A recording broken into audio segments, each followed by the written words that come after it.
बड़े लोगों पर कार्रवाई नहीं हो पा रही है। के बयान पर भी मैं आपसे बात करूंगी, जिस पर ट्वीट तेजस्वी यादव ने किया है। इधर अब से थोड़ी देर पहले जेडीयू प्रवक्ता अजय आलोक और आरजेडी नेता शक्ति सिंह यादव ने न्यूज 18 से बात की।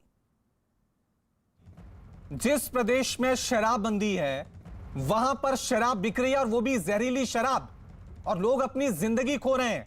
क्या सरकार इसके लिए जिम्मेदार नहीं है?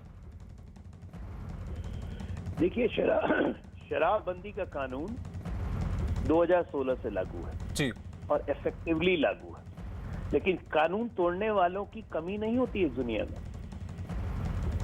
हमारे यहाँ हत्या अपराध है, 302 का मुकदमा लगता है, रेप अपराध है, उस पर ही मुकदमा लगता है।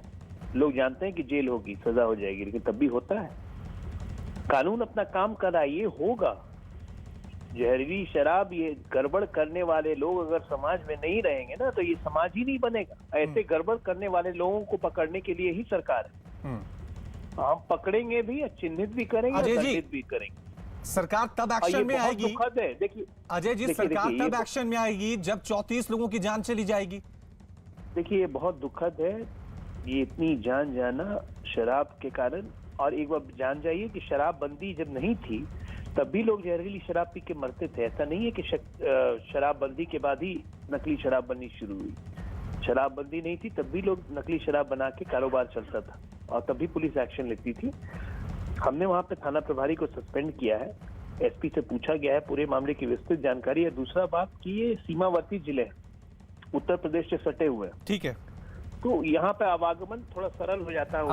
हमारे साथ अजय जी, आरजेडी नेता शक्ति सिंह यादव भी जुड़ गए हैं, उनका भी रिएक्शन ले लेते हैं। शक्ति सिंह जी, जिस प्रदेश में शराबबंदी है वहां पे जहरीली शराब बिक रही है, 34 लोग अपनी जान वहां पर गंवा चुके हैं, एक्शन लिए जाते हैं क्योंकि हर दूसरे तीसरे महीने इस तरह की घटनाएं बिहार में देखने को मिलती हैं। देखिए, शराबबंदी के नाम पर बिहार में ढोंग रचा जा रहा है। जहरीली शराब से ये संख्या 36 नहीं है, सैकड़ा पार करेंगे, तत्वों को छुपाया जा रहा है। और बिहार के अंदर शराब से पैरेलल इकोनॉमी सरकार के लोग ही हर जिले में खड़ा कर रखा है। बदस्तूर शराब की आपूर्ति जारी है। एक भी डीएमएसपी पर कार्रवाई आज तक बिहार के अंदर में शराब के मामले में नहीं हुई, और सरकार कह रही कि इफेक्टिव कानून है, कोई इफेक्टिव नहीं है। एक तो बिहार के मुख्यमंत्री नीतीश कुमार जी पर के काल पे करारा तमाचा है कि शराब से, जहरीली शराब से लोग मौत के गाल में समा गए। जहां दीपावली के दिन लोग मना रहे थे, दीपावली का पर्व मना रहे थे, वही मातम का माहौल कई घरों में खुल करके सामने आया। जो लोग दत्तक पुत्र बन करके हिमायती, ठीक है, मैं जवाब ले लेता हूं, अजय आलोक से जवाब ले लेता हूं। अजय जी, ये सवाल तो उठेंगे कि मुख्यमंत्री ने घोषणा की थी कि बिहार में पूरी तरह से शराबबंदी है, लेकिन बिहार में शराब बिक रही है और जहरीली शराब बिक रही है। सवाल तो उठेंगे ना सरकार पे कि सरकार तब एक्शन में आएगी जब लोग अपनी जिंदगियां खो देंगे। उससे पहले क्यों नहीं शराब माफिया पे शिकंजा कसा जाता बिहार में? नहीं, बिल्कुल सही आप कह रहे हैं, सवाल उठेंगे, जिम्मेदारी हमारी है। हम जिम्मेदारी से भागने वाले लोग नहीं है कि जब काम खत्म हो गया उसके जाके फार्म हाउस में आराम करें।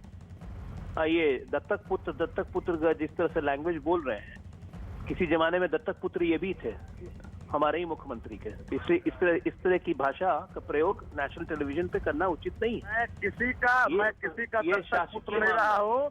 जो लोग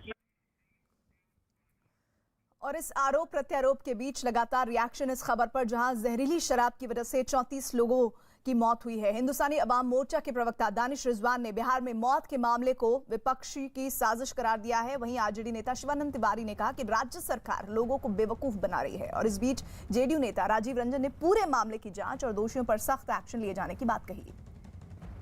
सूबे में घटित जहरीली शराब कांड अपोजिशन की एक साजिश का परिणाम है। जिस तरीके से उपचुनाव में अपोजिशन का बुरा हाल हुआ, उससे बाद सरकार की किरकिरी कराने के लिए इस तरह की घटना को अंजाम दिलवाया जा रहा है। इसमें निसंदेह कुछ अधिकारी भी शामिल हैं, जिनको चिन्हित कर हम कार्रवाई कर रहे हैं। लेकिन एक चीज मैं बता देना चाहता हूं कि जो लोग सरकार को बदनाम करने के लिए इस तरह की साजिश रच रहे हैं, उनको सरकार जल्द ही बेनकाब करेगी और हम किसी को छोड़ने वाले नहीं हैं। निसंदेह इन मौतों से हम सभी आहत हैं और ये एक कहीं न कहीं पुलिस मुख्यालय भी इसे एक चुनौती मानती है। अधिकारियों को शराबबंदी को कठोरता से जमीन पर लागू करने के निर्देश दिए गए हैं। इस पूरे प्रकरण के अलग अलग जो हिस्से हैं उसकी समग्रता से जांच हो रही है। जो भी इसके लिए जिम्मेवार होंगे उनके खिलाफ कठोरतम कार्रवाई सरकार का संकल्प है।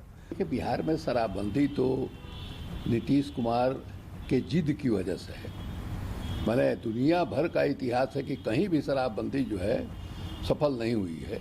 आप उसको नियंत्रित कर सकते हैं, लेकिन आप चाहिएगा कि हम डंडा के जोर से सब लोगों को साधु और महात्मा बना देंगे, ये संभव नहीं है। छोटा मोटा महामारी का रूप जो है शराब से, जहरीली शराब पीने से मरने वालों की हो गई है।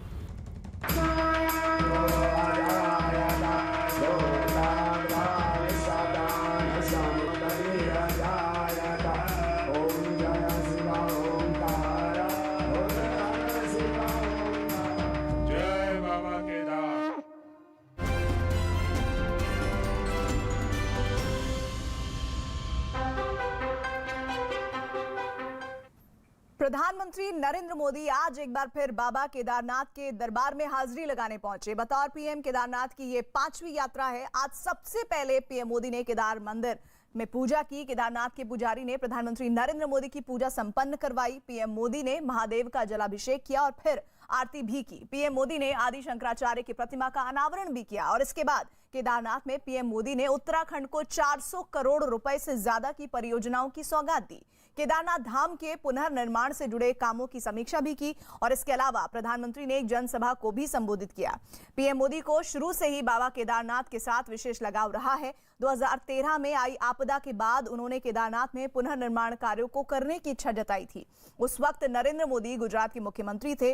प्रधानमंत्री बनने के बाद मोदी ने लगातार केदारनाथ के दौरे किए हैं और करोड़ों रुपए खर्च करके नई केदारपुरी बनाने का संकल्प लिया था, जिस पर लगातार काम जारी है और इस नई केदारपुरी के निर्माण का काम करीब 90% तक पूरा हो चुका है। तो तस्वीरें आपको हम दिखा रहे हैं। प्रधानमंत्री के केदारनाथ पहुंचकर पूजा अर्चना की और वहां के पुजारी ने बहुत ही विधि विधान के साथ प्रधानमंत्री की ये पूजा संपन्न करवाई है और शंकराचार्य की मूर्ति का उन्होंने इस अवसर पर अनावरण भी किया। 2 तस्वीर आपको हम दिखाते हैं। इन तस्वीरों के जरिए समझिए कि प्रधानमंत्री की आस्था केदारनाथ धाम में किस कदर है। प्रधानमंत्री पूजा करते हुए और महादेव की आरती में शामिल हुए हैं और पूरी तल्लीनता के साथ एक भक्त के तौर पर उन्होंने इस पूजा में शिरकत की है और पूरी निष्ठा के साथ पूजा में मौजूदगी दर्ज कराते हुए आरती में शामिल हुए हैं।